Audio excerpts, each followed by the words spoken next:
next speaker, by reading his bio, is a very innovative insomniac. And by the title of his talk, we have the fire department on call. Please join me in welcoming Kasey McCurdy, Vice President of Engineering at Bunchball.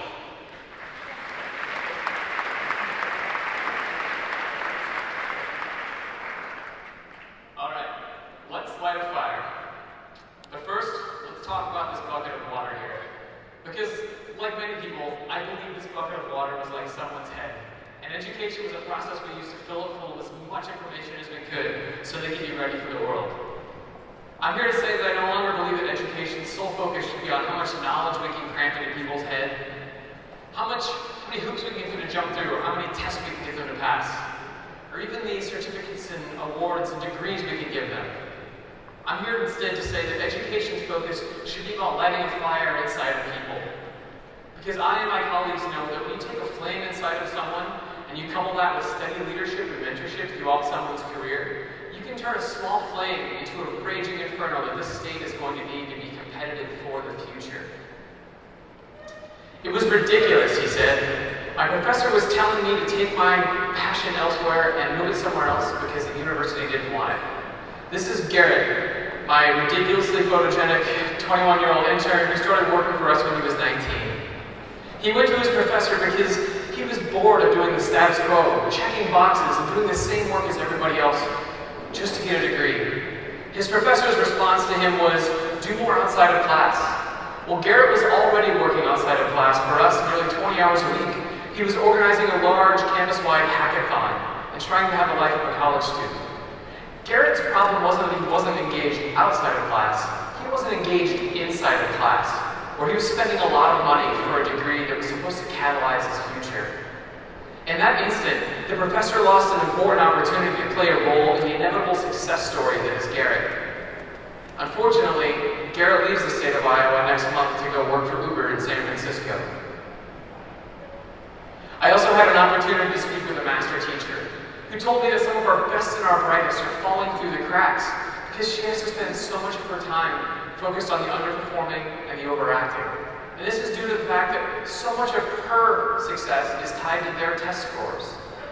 And we assume that because students are passing tests and doing good on test scores, that they're ready, that they're going to be okay, and that they're going to be set for the next phase of their life. Unfortunately, some numbers show us, as the Iowa Assessment's Profile Report for College Readiness, that only 22% of the class of 2015 was considered prepared for college. I told her this and she said, oh, I know, we're losing them, our best and our brightest, our passionate ones. They're just not as engaged as they could be. So why do I keep using that word engagement? It's because engagement is a clear indicator of present and future success. People love to do good at what they love. And I know that because my company with a crazy name motivates and incentivizes customers, employees, for some of the largest companies in the world using our software platform. And there's a real problem in the workforce, where only 13% of the workforce is currently engaged. 63% is not engaged, and 24% are actively disengaged. That means that every day, 3/4 or better of Americans get out of their bed, get in their car, and commute to a place that they're going to hate for the next 8 to 10 hours. Think about that. And it doesn't just start in cubicles across corporate America. It starts in elementary school, year over year getting worse, until we get to a point where 56% of high school students are saying they're not actively involved or invested in their schooling. Well, why is this? We need only look to Netflix, for example, where there are teams of data scientists honing into documentaries, TV shows, and movies that you want to watch based on things that you love. If you look at Twitter and YouTube and Facebook and Instagram, there are social channels and news outlets that are catered to the things that you love and the people and stories you want to see. And you can go to any restaurant and have your non-GMO, paleo, gluten-free, low-carb, high-fat, soy dinner catered to everywhere you go. But when it comes to education, in many cases, and in many places, it's one size fits all. Which is unfortunate, because students are 30 times more likely to be engaged when an educator knows and is committed to building their strengths.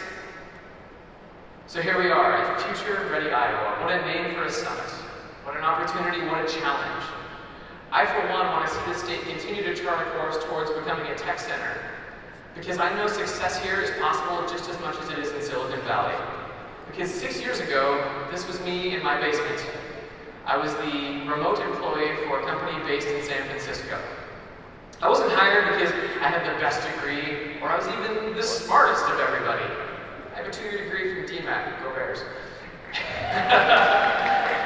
I was hired because I was passionate, and I was clearly in love with what I was doing. And now, we just moved into a 6,500 square foot facility in East Village. And we have nearly 15 employees and engineers that are rocking every day. And we have no plans of slowing down. I hope that maybe in a couple of years we can augment the Des Moines skyline a bit. But most importantly, when this story of me in Bunchball in Iowa is over, I want to travel the country and I want to talk about Iowa. Because so much of Bunchball's success wasn't just in Iowa. In many cases, it was due to the people of Iowa. So, are we ready as a state for the future? What are the jobs of the future? What skills should we be focused on? That's what we're here to answer. Sometimes it's helpful to take a step back. I read in the USA Today that most people throughout history in the world have been funneled into jobs based on what's needed. What their family does, what will earn them enough money to live on, and what they're allowed to do. And if they can afford, and what they can afford to train in. And if they like their job, well, all the better. What a difference from today, where you can have a laptop, some passion, some hard work, and a good idea, and you can create an entire industry. Well, one surefire way for us, as a state and as a nation, to thrive in our future, is to invent our future. Thomas Friedman of the New York Times says, we need everybody to be innovating new products and services to employ the people who are being liberated from routine work by automation and software. The winners won't just be those with more IQ, it will also be those with more PQ, or passion quotient, and CQ, or curiosity quotient, to not just find a job, but to invent one. And to not just learn, but to relearn for a lifetime. So why is it that for so long all we've heard is Common Core and assessment and standardization? Because I think we've lost track of passion. We have to realize that the only people who are going to change the world are going to be those that want to. Those with passion. And not everybody does. So how do we add fuel to people's fire? How do we do this in an environment where only 62% of millennials say that their college degree has paid off and was worth it? Compare that to 84% of Gen X and 89% of baby boomers who said the same thing, and it's clear we're going in the wrong direction. How do you get people excited about graduating from college with over $35,000 in student debt, when many times those degrees go unused? As many of my top engineers have unused degrees in anthropology, commercial art, and mechanical engineering. And a few of my best engineers have no degrees at all. Many jobs are low-paying jobs that are requiring high-cost degrees. Yet we have companies like Google where the word college isn't even in their official guide to hiring. I looked 3 or 4 times at least. But before I'm booed off stage by a bunch of educators here, I want to say and make something very important and clear. Education is important. Learning is absolutely vital. But let's not lose sight of the fact that passion should be non-negotiable. Let's not give every 18-year-old kid a blank check and false promises that just because you get a degree means you're going to be successful. If you get a degree in something you're passionate about, however, your chances are significantly higher. And teachers, I know this is hard for you because nearly half of you have considered leaving the job you love due to the stresses of standardized testing. But here's the good news. You are a force multiplier. Each and every one of you out there. Businesses, teachers, everyone. The fix is simple. The next time you have somebody in your office with the fire of 1,000 suns behind their eyes, listen to them. Take time with them. Challenge them. Fail them. Teach them how to succeed after failure because it feels so much better. But most importantly, let them know that anything is possible if they work hard enough at something they love. Passion is fueled by small acts of awesome all along the way. And as I look at my past, I feel like I've threaded the needle going 100 miles an hour several times. And it's due in large part to all of these people here who taught me something along the way. And every fire, whether it's large or small, starts with a single spark. The only difference between a candle and a forest fire is the amount of fuel that it's allowed to consume. Every night when I put my 6-year-old son to bed, I ask him, what are the 2 rules in life if you want to be successful? And without skipping a beat, my 6-year-old can tell me, be good to people and work hard at something you love. So I challenge each of you out there, be someone's fuel.